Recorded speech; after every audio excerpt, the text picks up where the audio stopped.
The Pullman-Moscow Regional Airport Board retained Professor Steve Peterson from the University of Idaho to conduct a study of the economic impacts of the Pullman-Moscow Regional Airport.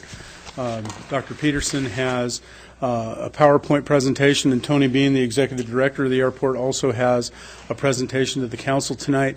I'm informed by Dr. Peterson that the written report won't be ready for another couple weeks as they polish it up.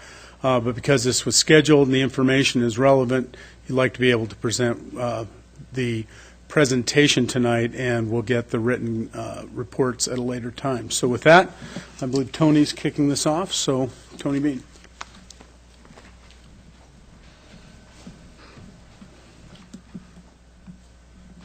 Hey, actually, hello, Tony. Mayor, Council, thanks for having myself and Professor Peterson. This was an interesting process. This is one of the hard things to really quantify with the airport and with the project, and what the future of the project could be, was really trying to get an idea of economically how does the airport even work with our region. That was a large question that kind of came out through the information that we were given to Steve, so he could get just a mind picture of what the airport is to the region as a whole, and then come up with some quantifiable data to say, okay, how does this actually impact, how much money is actually going in, going out, and those kinds of things, and what is the value of the airport to the communities that support it, and vice versa. So to begin with, we've used the railroad adage before. It is one of the favorites of the mayor, and it is actually a very apt description of what an airport is today versus what a railway was in the 1800s. Communities that had railroads, they did well, and communities where the railway pulled out or left, they started to decline. And in our case, air travel is a very similar kind of a means to get goods and services in and out of our communities. It is definitely one of the biggest things that I look at with the airport in general and the air service is quality of life. We live in a wonderful place, whether it's Moscow on the Idaho side or it's Pullman on the Washington side. People that live here, everybody that I talk to that chooses to live in Pullman-Moscow, they choose it for very specific reasons because it is a wonderful place. But the access to that and being able to keep your health care and the universities and our tech sectors and employment and the other pieces that really go into making Pullman and Moscow what they are, a lot of that really comes through transportation sectors, and we are very geographically isolated in a lot of means, and the air transportation system that we're afforded access immediately to the system and you can go anywhere is definitely of a large benefit.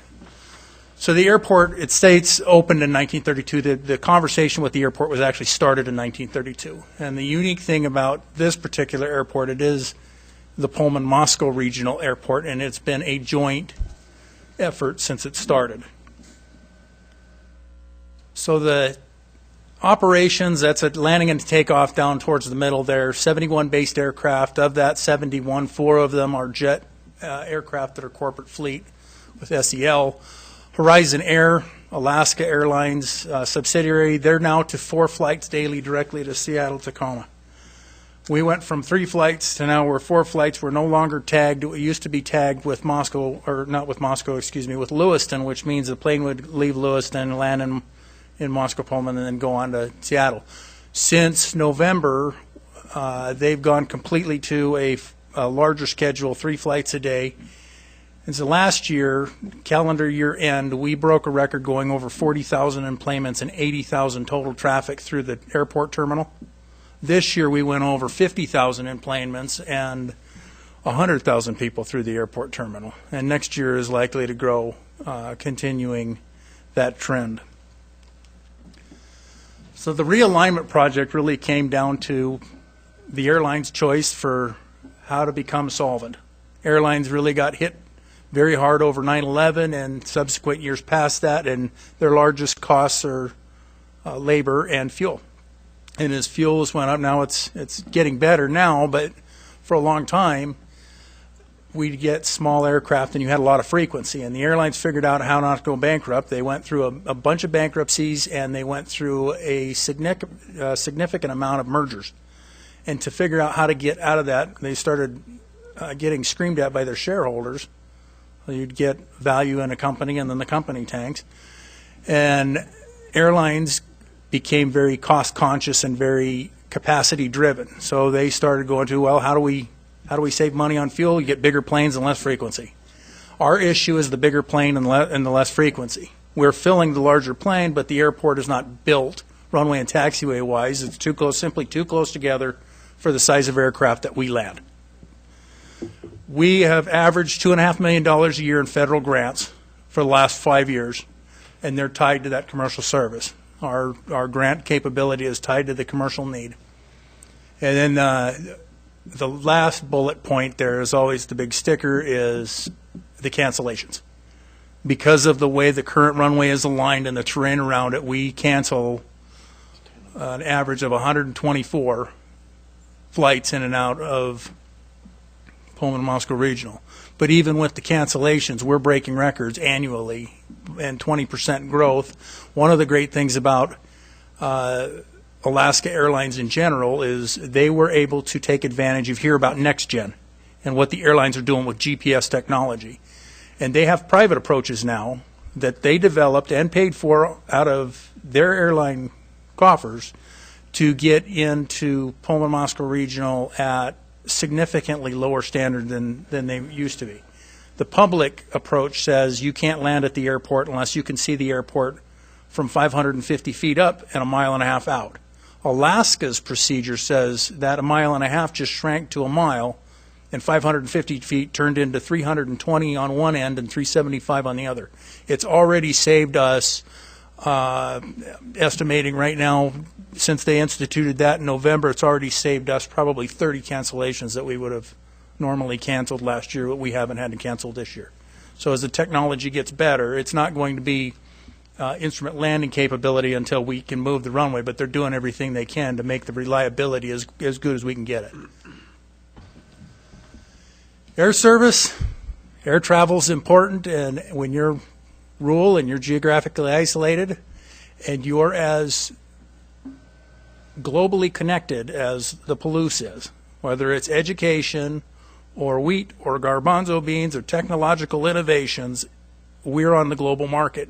And it is increasingly competitive for our industries to be able to attract the professionals that they want and the doctors that we're able to get and the technological innovative people that would normally go maybe somewhere else. And the air service is a huge attractant for the quality of life that those individuals want to have from an employer.